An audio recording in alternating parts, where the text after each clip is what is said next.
Agora, irmãos, eu queria convidar você para você abrir a sua Bíblia em Mateus capítulo 7.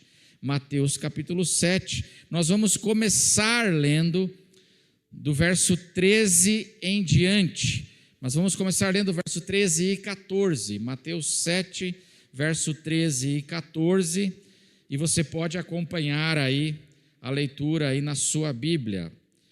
A palavra de Deus, ela diz assim: entrem pela porta estreita, porque larga é a porta e espaçoso é o caminho que conduz para a perdição, e são muitos os que entram por ela. Estreita é a porta e apertado é o caminho que conduz para a vida, e são poucos os que o encontram. Amém, irmãos? Então, olha só, nós estamos nesse mês de agosto celebrando o mês dos jovens aqui na igreja, né? E na Convenção Batista, mês dos jovens e adolescentes. E hoje à noite eu queria conversar, irmãos, com os irmãos sobre 3 realidades que podem esfriar nosso compromisso com o discipulado. 3 realidades que podem esfriar o nosso compromisso com o discipulado de Jesus. Queria falar com os jovens, com os nossos jovens, mas, na verdade, é uma palavra para todos nós, porque essa é uma realidade a qual todos nós temos que cuidar e vigiar nas nossas vidas. 3 realidades que podem esfriar o nosso compromisso com o discipulado. Irmãos, todo discípulo de Jesus tem 2 chamados. Todo discípulo de Jesus tem 2 chamados da parte de Jesus. Tem o chamado para seguir Jesus e o chamado para servir Jesus. Amém, irmãos? Todo discípulo tem esses 2 chamados. Eu tenho esses 2 chamados e você, se você é um discípulo de Jesus, você também tem esses 2 chamados na sua vida, essas 2 convocações que Jesus faz. Não importa a idade, se você é um discípulo, você pode ser um discípulo com uma idade bem pequena, você pode ser um discípulo já bem idoso. Não importa a idade, não importa o tempo, não importam as condições. Todos nós que somos discípulos de Jesus temos esses 2 chamados, o chamado para seguir Jesus e o chamado para servir Jesus em todo o tempo. Amém, irmãos? Essa é a nossa vocação, seguir Jesus. O primeiro chamado é o chamado para nós irmos após o nosso mestre, seguir Jesus.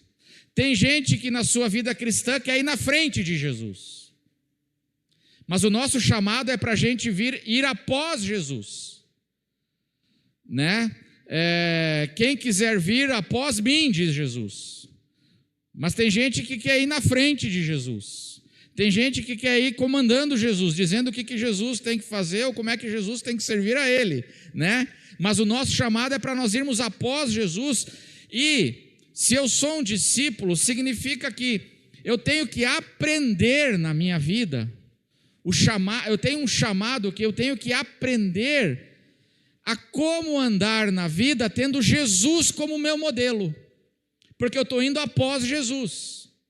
Então, seguir Jesus é aprender a andar na vida conforme o exemplo de Jesus.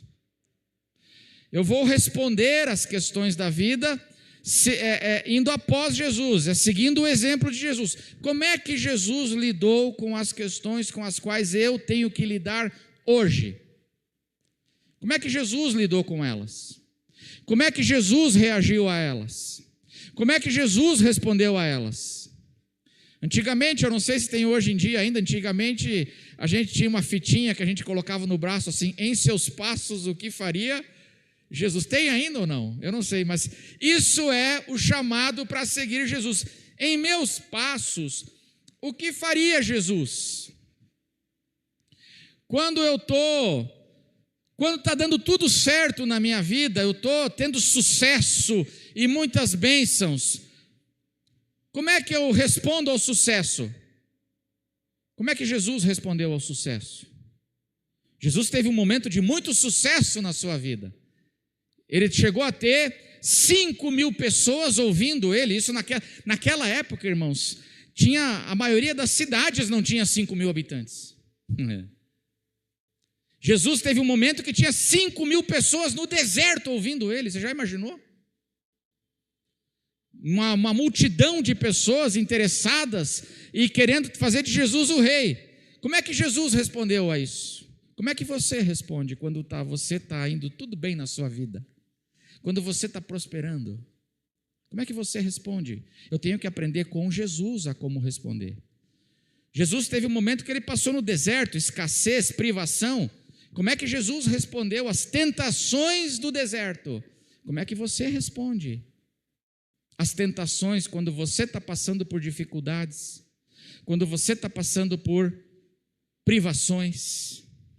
Jesus perdeu gente que ele amava. Jesus perdeu gente que ele amava. Ele tinha um amigo muito amado, muito querido, chamado Lázaro. Como é que eu respondo quando eu, na minha vida, também lido com perdas? Como é que eu respondo a isso? Isso é seguir Jesus. É o primeiro chamado do discípulo. É aprender a responder às situações da vida, tendo Jesus como meu modelo. Jesus foi traído por gente muito próxima dele. Gente que ele abençoou, sustentou, cuidou, ajudou e traiu ele. Jesus foi deixado na mão por gente muito próxima dele. Você já se decepcionou com gente assim? Jesus foi traído por Judas e foi deixado na mão por Pedro. E quando nós estamos lidando com realidades assim, como é que a gente responde a isso? Ou seja, irmãos, Jesus, ele experimentou tudo o que eu e você experimentamos nesta vida, só que sem pecado. E ele nos deixa um modelo, para que nós então, a gente aprenda a andar após ele, seguindo ele na vida, significa ter Jesus como meu modelo nas realidades da vida, e eu vou aprender a responder a essas realidades tendo Jesus como meu modelo. Isso é seguir Jesus. Jesus lidou com o silêncio de Deus. Jesus lidou com o silêncio de Deus. Na cruz do Calvário ele disse: Deus meu, por que me desamparaste? Você já experimentou o silêncio de Deus, meu irmão, na tua vida? Quando você clama, você ora e parece que Deus desamparou? Parece que Deus está indiferente? Jesus lidou com isso. E ele me deixa o modelo para eu seguir. E quando eu atravesso o meu jardim das oliveiras, porque, irmãos, todos nós na vida vamos atravessar momentos do jardim das oliveiras nas nossas vidas. E como é que eu respondo quando eu estou lidando com esses sentimentos, com essas realidades? E aí, isto é o seguir Jesus, que é o chamado de todo discípulo, aprender a responder a todas as realidades da vida, tendo Jesus como meu modelo. Esse é o primeiro chamado do discípulo. Mas todo discípulo tem um segundo chamado, que é o chamado para servir a Jesus. Vinde após mim e eu vos farei pescadores de homens. É o chamado para seguir, para ir após Jesus, Não na frente, irmão, cuidado, hein, porque a tua tentação às vezes vai ser ir na frente de Jesus. Você tem que ir após Jesus. Você faz as atrapalhadas e depois quer que Jesus conserte, né? Não é assim? A gente vai na frente, faz as burradas, depois a gente quer que Jesus venha e conserte atrás, né? É após, vinde após mim. E eu farei de vocês pescadores de homens, que é o chamado para servir.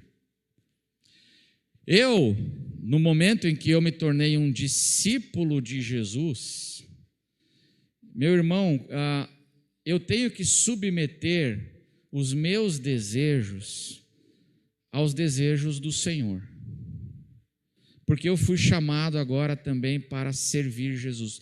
Não é mais o meu interesse que vem em primeiro lugar, mas agora é a vontade do Senhor que eu busco e que eu tenho que submeter a minha em primeiro lugar. Eu não estou mais aqui para servir em primeiro lugar a mim, amém, irmãos?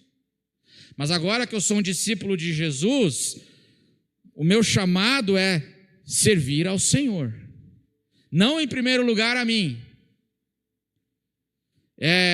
Eu sou ensinado por Jesus a orar, dizendo assim: Pai nosso que estás nos céus, santificado seja o teu nome, venha a nós o vosso reino, seja feita a tua vontade, assim na terra como no céu. Quais são os dois chamados que todo discípulo tem? Chamado para seguir Jesus e servir Jesus, amém, irmãos? Fala para quem está perto de você aí, seguir Jesus e servir Jesus. Fala aí para a pessoa.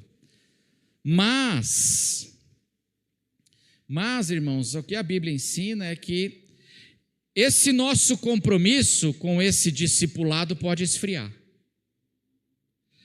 Ao longo da nossa vida cristã, esse compromisso, viu, jovens, o compromisso que a gente tem de seguir Jesus e servir Jesus, eu como discípulo agora, o que a palavra ensina é que esse meu compromisso, que um dia eu estava no primeiro amor, um dia eu estava cheio de entusiasmo, eu estava cheio de alegria, o que a palavra de Deus ensina é que esse compromisso pode, ao longo do caminho, ele pode ir esfriando. Esse meu compromisso com o discipulado, ou seja, esse meu compromisso de aprender a seguir Jesus e aprender a servir Jesus. Irmãos, um dos grandes desafios da nossa fé não é a gente começar a seguir Jesus, mas continuar seguindo Jesus até o fim. Não é começar a ser discípulo, mas é ser discípulo de Jesus até o fim. Isso é igual regime. Regime. Quando a gente começa o regime, a gente começa como? Ninguém começa entusiasmado. Regime, ninguém começa entusiasmado. Vamos fazer assim, quando eu começo a estudar inglês, melhorou ou não? Não, piorou. Vamos para regime, estudar inglês, estudar uma coisa nova, pintar a casa. Você começa como? Você começa falando, vou pintar, vou melhorar, vamos arrumar esse negócio aqui, vou fazer, vamos não sei o que. Você vai lá na Leroy Merlin, compra tinta, compra lixa, compra não sei o que. Aí no primeiro dia você começa a lixar, você está todo empolgado. No segundo dia você já começa a dizer assim, ai. Terceiro dia você começa a dizer assim, acho que vai garoar amanhã, não vou fazer hoje. Você começa empolgado, porque a questão não é começar, mas a questão é a gente ser fiel até o fim. E esse é o nosso desafio, irmão. Esse é o nosso desafio. Jovens, esse é o nosso desafio, é dizer como o apóstolo Paulo, eu completei a carreira, combati o bom combate, completei a carreira e guardei a fé. Esse é o nosso desafio, é completar essa carreira, essa jornada. A palavra de Deus nos faz muitos alertas sobre o perigo desse nosso compromisso com esse nosso discipulado de Jesus, que é segui-lo e servi-lo, começa a esfriar e a gente começa a seguir Jesus de longe, e a gente vai se afastando e vai desanimando. A palavra faz esse tipo de alerta. Por exemplo, a geração que começou o Êxodo, concluiu o Êxodo? A geração que começou, concluiu? Não concluiu. Desistiram no meio do caminho. Ficaram no deserto. Eles não voltaram para o Egito, mas eles também não alcançaram a vida abundante. Eles se tornaram aquele cristão morno, e que ele saiu do Egito, ele está salvo, mas ele nunca chega na vida abundante com Jesus e com Deus. Ele fica naquela vida, ele fica no deserto 40 anos e não completa a carreira. A palavra de Deus nos faz esse alerta, e por isso que a gente tem que prestar muita atenção, completar a carreira.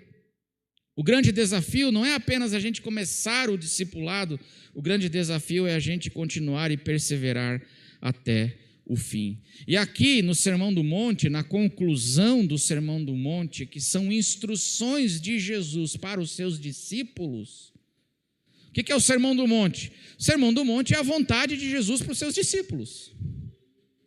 Aquilo que ele estabelece como seus desejos para a vida dos seus discípulos. E aqui na conclusão do Sermão do Monte, então Jesus nos fala aqui de 3 realidades que podem esfriar o nosso compromisso com o discipulado. 3 realidades. 3 obstáculos que a gente vai encontrar, que às vezes tornam dificuldades para a gente completar a carreira. A primeira dificuldade, a primeira realidade é a realidade da porta estreita. O texto que nós lemos no início. A realidade da porta estreita. O que simboliza a porta estreita, irmãos? A porta estreita simboliza coisas que a gente precisa deixar para trás, para continuar no caminho do Evangelho, seguindo Jesus. A porta estreita simboliza coisas, são decisões que eu preciso tomar, e de coisas que eu preciso deixar, porque a porta é o quê? É apertada. A porta é apertada, e para passar na catraca do ônibus, a catraca do ônibus é apertada, amém, irmãos? Para passar na catraca, você não pode passar na catraca com muita coisa. A porta é estreita, apertado é o caminho, diz Jesus. E isso simboliza coisas assim que para são decisões e caminhos, às vezes, que eu vou ter que escolher e tomar, que eu vou ter que abrir mão de coisas para poder passar nessa porta apertada. A porta estreita fala de renúncias que o Evangelho exige da gente. O Evangelho exige ou não exige da gente renúncias, irmãos? O Evangelho não exige da gente sacrifícios? Exige. E a porta estreita, ela simboliza essas renúncias, esses sacrifícios que a gente precisa fazer e que não é fácil de fazer. São aquelas coisas que diz Jesus aqui que todo mundo faz, mas que eu, como discípulo de Jesus, eu tenho que abrir mão. Amém, irmãos? Porque é o que diz o texto aqui. Porque existe a porta estreita e existe a porta larga. A porta larga é a porta de todo mundo. É a porta onde muitos passam. É a porta da maioria. São caminhos que para a maioria está tudo bem, mas eu que aceitei o convite para ser um discípulo, tem horas na vida que todo mundo faz, mas não convém que eu faça. E eu vou ter que abrir mão. E eu vou ter que sacrificar. E aí, isso assusta. E isso pode ser um fator, meus irmãos, um fator que esfria. É o preço que a gente tem que pagar para a gente seguir Jesus. Porque a salvação não tem preço, mas o discipulado, o preço é alto. A salvação não tem preço, a salvação é pela graça. Mas o seguir Jesus, para eu ser um discípulo fiel do Senhor, meu irmão, tem muita renúncia que eu vou ter que fazer para continuar andando nesse caminho. É difícil, porque às vezes eu olho assim, mas todo mundo está fazendo. Todo mundo faz, mas eu que sou discípulo, não convém fazer. Renúncias. Pedro e João, eles deixaram a empresa deles. Foi uma renúncia que eles tiveram que fazer para seguir Jesus, porque diz a Bíblia que Pedro e João eram sócios numa empresa de pesca, e eles deixaram a empresa. Foi um preço que eles tiveram que pagar para seguir Jesus. Amém, irmãos? O jovem rico foi pedido dele uma renúncia. Ele fez? A Bíblia fala que ele, com tristeza, decidiu não seguir Jesus porque ele não conseguia abrir mão daquilo que Jesus estava pedindo para ele abrir mão. Jovem rico. O apóstolo Paulo abriu mão de casar. Casar é pecado? Não, né? Quem está em dúvida aí, espero, né, que seja solteiro, né? Mas casar não é pecado. Mas o apóstolo Paulo abriu mão de casar, para poder cumprir com o seu chamado de servir a Jesus, no seu caminho de discípulo com Jesus. Ele abriu mão de casar. Renúncias. O Evangelho fala muita renúncia.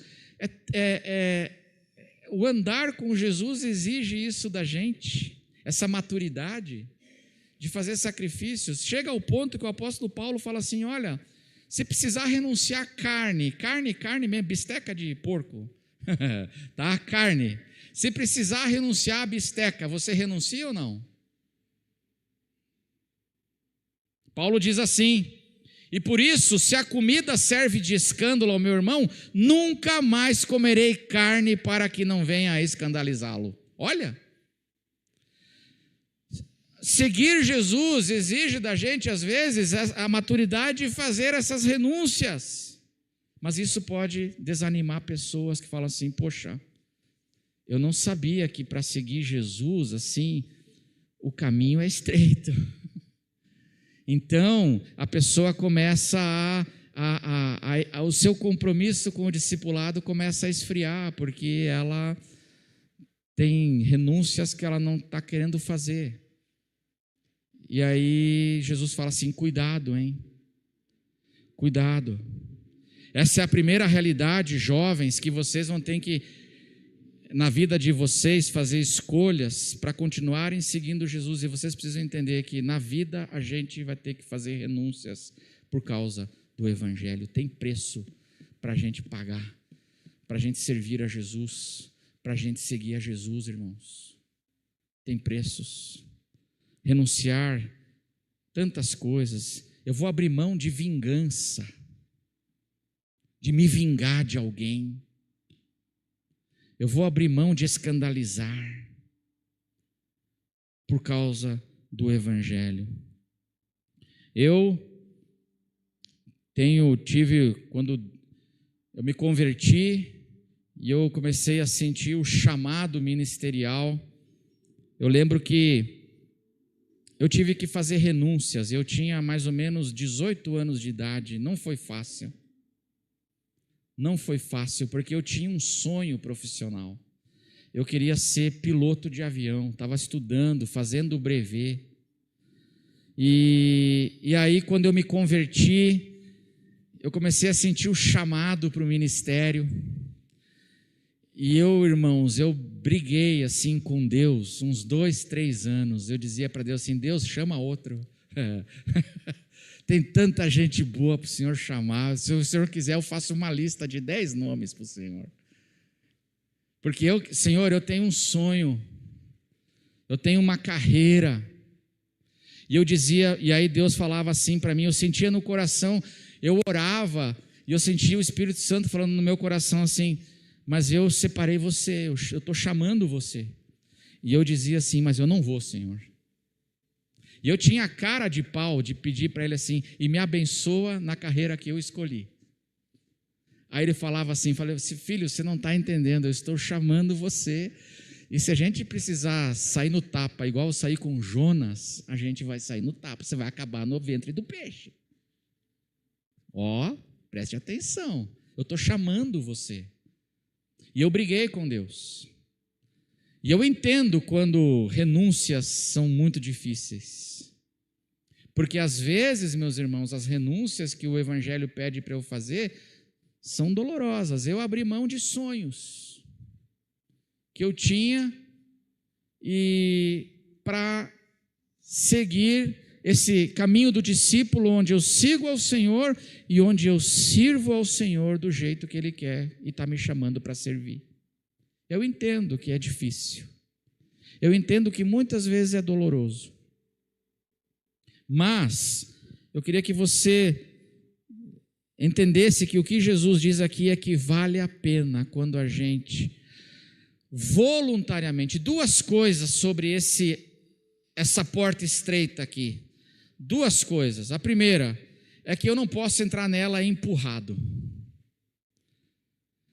A porta estreita, a gente não passa nela sendo empurrado, porque Jesus diz assim, entrem.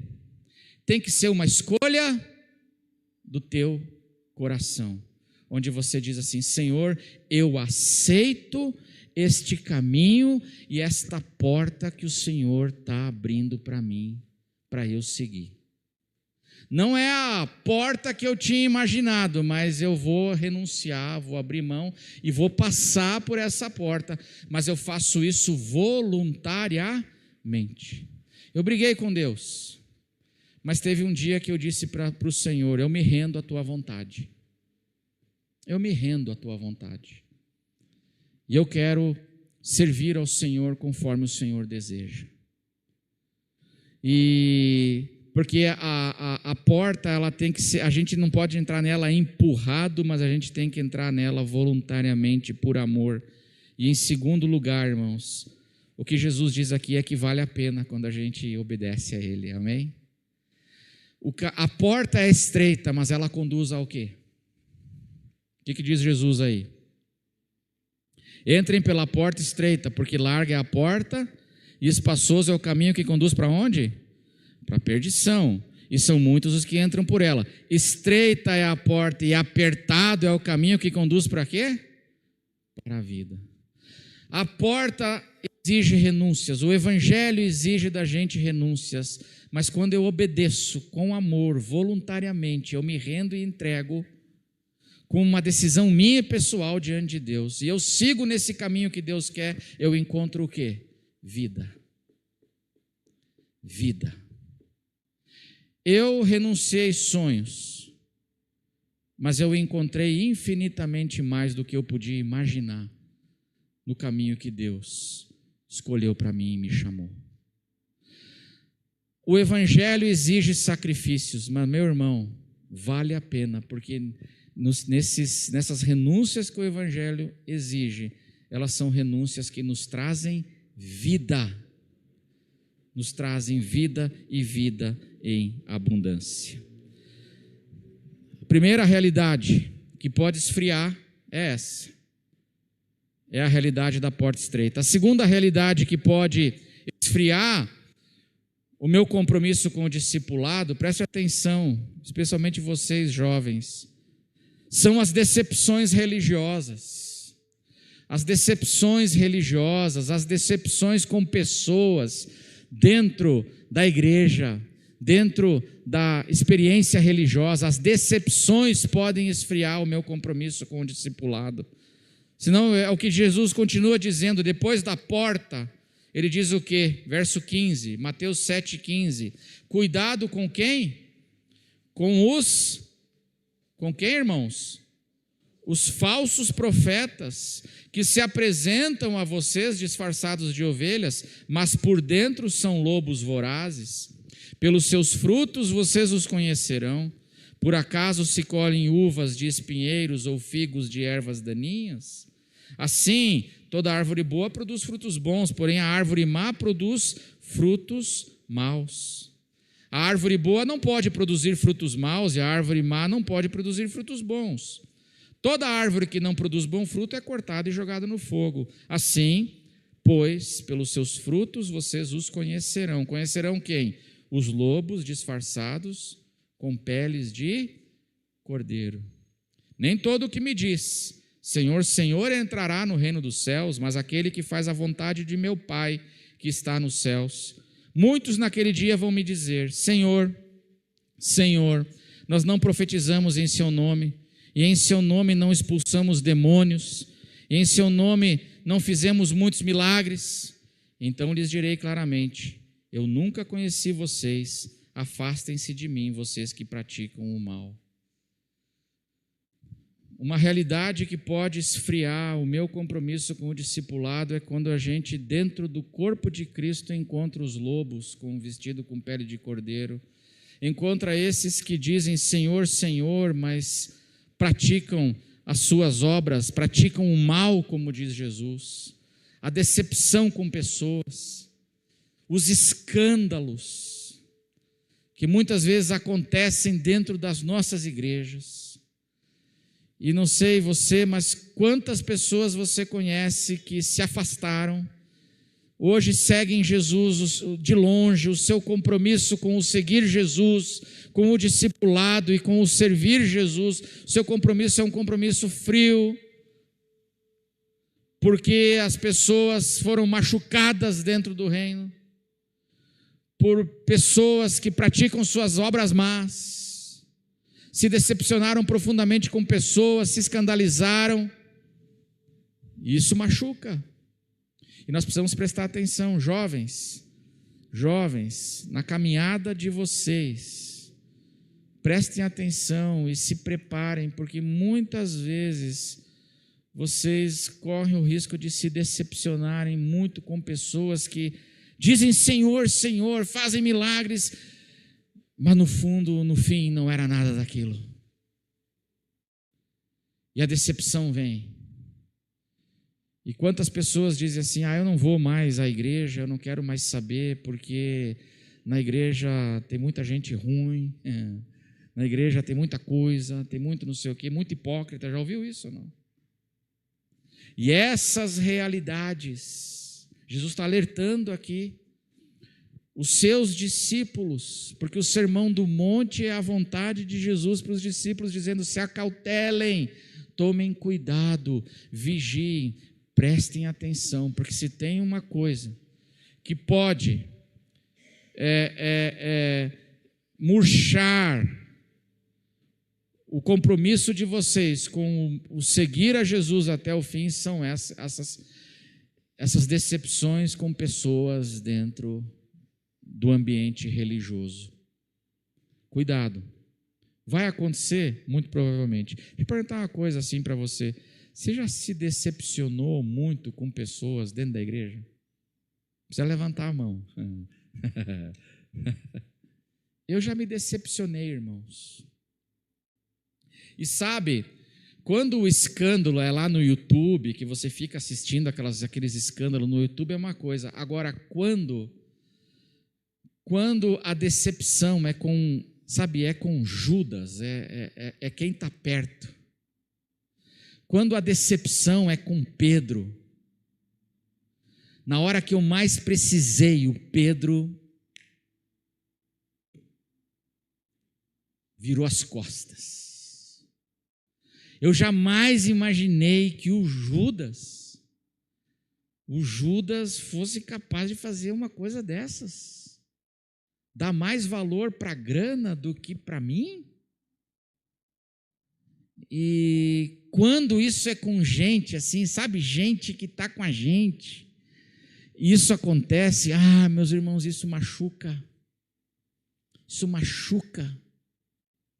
E por isso a gente precisa vigiar e prestar atenção para não deixar a temperatura do meu compromisso esfriar por causa dessas realidades, porque no Novo Testamento, na palavra de Deus, elas dizem que elas acontecem. E a terceira realidade que esfria o meu compromisso com o discipulado de Jesus são os nossos pecados. São os nossos pecados, a nossa insensatez, diz Jesus. Porque olha o que ele diz aqui na continuação, depois de falar das pessoas que a gente pode se decepcionar. Mateus 7 diz o que? 24.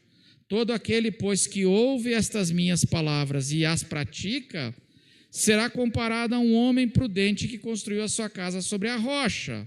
Caiu a chuva, transbordaram os rios, sopraram os ventos e bateram com força contra aquela casa, e ela não desabou, ela ficou firme. Apesar do tempo, apesar da crise, ela ficou firme, porque tinha sido construída sobre a rocha. Uma pessoa que ouve e que pratica o evangelho. Ela está firme, porque ela ouve, mas ela não só ouve, ela faz o quê? Ela vive, ela procura viver. Ela procura praticar. E quando ela vive assim, ela se torna uma pessoa sábia. E essa pessoa sábia, ela não se abala no mau tempo. O mau tempo vem, mas ela permanece em pé. É o que Jesus está dizendo. Mas, verso 26. E todo aquele que ouve estas minhas palavras e não as pratica, será comparado a um homem insensato, que construiu a sua casa sobre a areia. Caiu a chuva, transbordaram os rios, sopraram os ventos e bateram com força contra aquela casa, e ela aguentou ou não? Não, ela desabou, sendo grande a sua ruína. Ele ouve, mas não vive. Ouve, mas não pratica. É insensato. São essas realidades de quando, sabe, irmãos, todo mundo aqui sabe, porque todos nós somos pecadores. É ou não é verdade que o pecado enfraquece a nossa vida? É ou não é verdade, irmãos? O pecado, quando a gente ouve, a gente sabe o que a palavra diz, mas a gente pratica outra coisa. Eu faço outra coisa, eu estou andando num processo de desobediência ao Evangelho. É ou não é verdade que isso vai me enfraquecendo? Eu vou sentindo culpa, eu começo a orar menos, eu começo a buscar menos, o meu entusiasmo começa a esfriar, e o meu compromisso com esse discipulado começa a enfraquecer. Por quê? Por causa dessa minha desobediência, de ouvir, mas não praticar. Porque quando a gente ouve e pratica, vêm as crises, mas nós permanecemos firmes. Agora, a minha desobediência vai me enfraquecendo. Vai murchando a minha alma, e eu vou ficando frágil. Aí vem as crises e a gente desaba, e a gente vai ficando de longe, e aí Jesus já está bem longe de mim, eu sigo ele assim, mas de longe, e o meu compromisso com o seguir e o servir, por causa dessa minha desobediência, e chega um dia que a gente desaba, e a gente fica com a nossa vida espiritual, como diz aqui, na ruína. Eu arruíno com a minha insensatez esse meu seguir a Jesus. São essas experiências dos nossos fracassos. Irmãos, isso não é brincadeira. Isso não é brincadeira.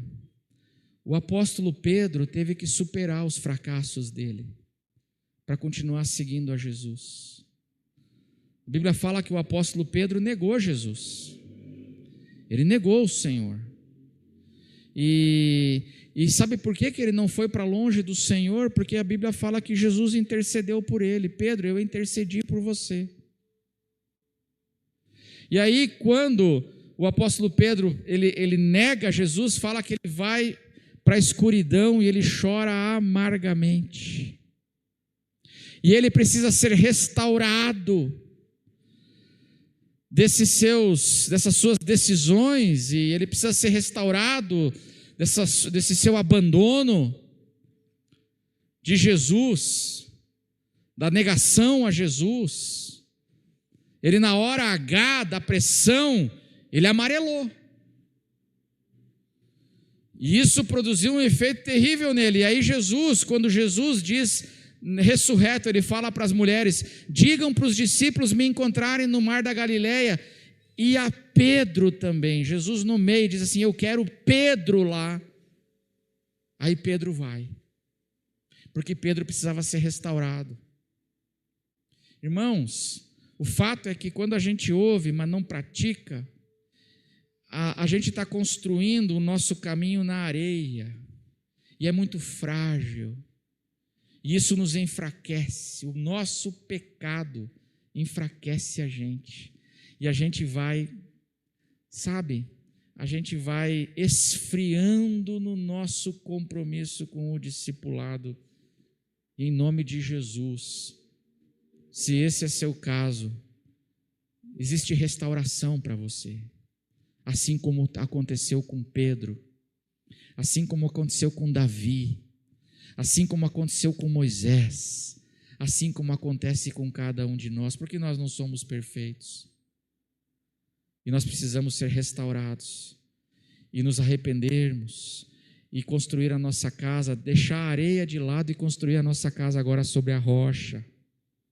É a decisão de: Senhor, me dá graça para eu ouvir e para eu praticar o que o Senhor pede, porque isso é ser discípulo de Jesus. Amém, irmãos?